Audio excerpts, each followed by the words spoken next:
Yeah, I mean, like you said, in this case, like Omar maybe is a full go in that regard, but like how? Well, I would say he's 100%. Okay. He's 100%. But when you're talking about player load, to go from not playing in 2 weeks and then giving him, look, it's fast tempo offense. You're really talking about quality reps, and he's going to fatigue, and so it just makes sense that we're on top of that, and be really careful that we integrate him back in the game in the right manner. How do you then go about sort of integrating him back in and using Whit and kind of just that whole dynamic with three guys that you see probably feel really good about? Yeah, I think each each series we get a better feel for what their game plan is and see how they want to attack us, and then we'll make our adjustments relative to the personnel that we want in the game. If it becomes much more of a spread game where they want to try to get us out of the box, we'll make what we consider to be the appropriate personnel adjustments. Hey, Coach. How valuable has Brian Thomas been in the passing game this year versus like last year when sometimes it seemed like you lacked the second receiving option consistently? Yeah, I think that's fair. I mean, but Brian has matured to the level of in everything he's done, off the field, on the field, and you can see that maturation process in camp. Accountability, reliability on the field, off the field, and kind of knew that was going to be the case this year, that he was going to be a guy that we could count on, and he had those. I think those moments, if you will, but they were inconsistent last year. We just feel like he's doing everything the right way, and because of it, it's translating on the football field. Now we have a legitimate, option there because they're clearly, leaning towards trying to put their coverage on Malik and leaving Brian in one-on-one situations, which, has been favorable in many regards. Coach, just obviously the same quarterback, same running back, new receivers for Ole Miss. Just what are any of the differences from last year's Ole Miss offense to this year? Well, I would say that they're probably running the quarterback a little bit more. I mean, I think they're committed to certainly an up-tempo style offense. I think they're still very creative in terms of what they do. They're going to strike, on the perimeter with their wide receivers in their running game as well as their running backs. But now they've added the quarterback dimension, and he's very difficult to defend. He's a good runner. And when you add the quarterback, as you know, just using, Jayden, for example, the quarterback's tough to defend. You don't normally have a hat, for the quarterback. So I would say that that's a big difference. And certainly, when you have the quarterback involved, play action then, becomes a lot more viable for them. So those two things kind of stand out offensively. Defensively, it's a new system. Pete is an outstanding defensive coordinator. He's got 6 years at Alabama. He's got national championships. They put together a new system of defense, so it's something new for us that we're looking at for the first time. But they're fundamentally sound, and their structure is really good. Hey, Coach. Just a couple games this season, you guys have struggled to get off the field on third down defensively. Just what have you seen in terms of just common themes there, just how you go about improving it as for this week? Yeah, it's been a myriad of different things, and primarily, if I could break them down, they're really fundamental at their core. It's pass rush lanes. It's not being great at open field tackling. Trying to go with the knockout punch instead of getting the man on the ground. Coming out of coverage.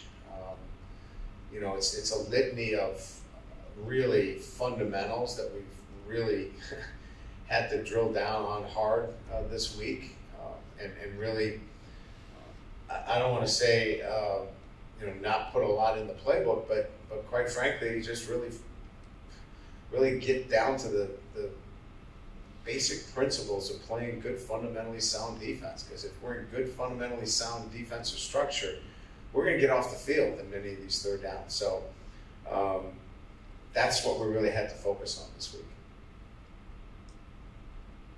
Hey, Coach, right here. Anyone else as of note for the injury report? Or the only one, we had a little bit of a hamstring out there today with Aaron Anderson. I don't know how bad it is, so I'll have to update Saturday. But he did not finish practice, but we'll see where he's at. Probable? Yeah, I mean, it didn't look like, he wasn't rolling around on the ground in pain. So, but hamstrings are hamstring with skill players, so we'll have to see where it's at.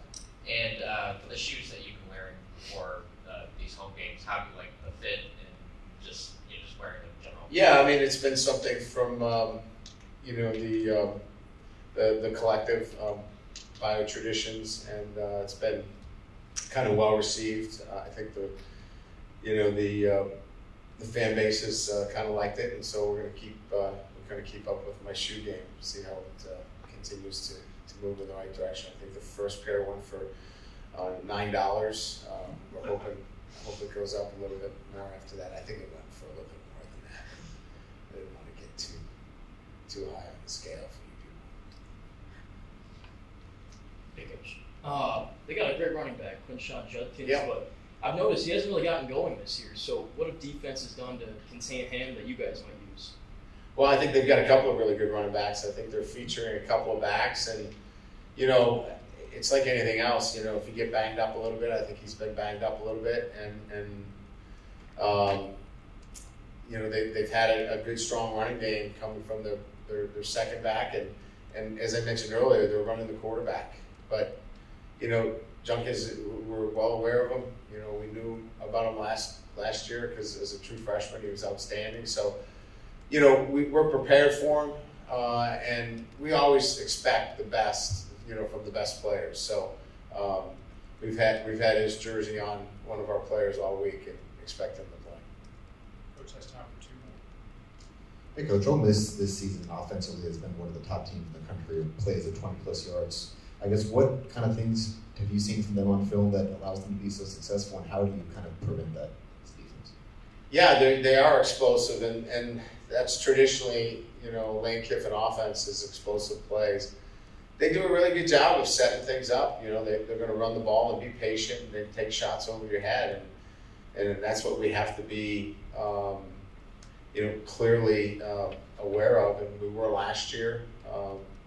We gave up that first couple of drives, and then I think we settled in nicely and keeping the ball in front of us. And that's really going to be the key for us again in this game, is minimizing the big plays, being fundamentally sound defensively. And, again, a lot of it comes off of, the running game and the play action pass. So if you can eliminate the running game, or at least control the running game, it puts you in a better position against the deep shots.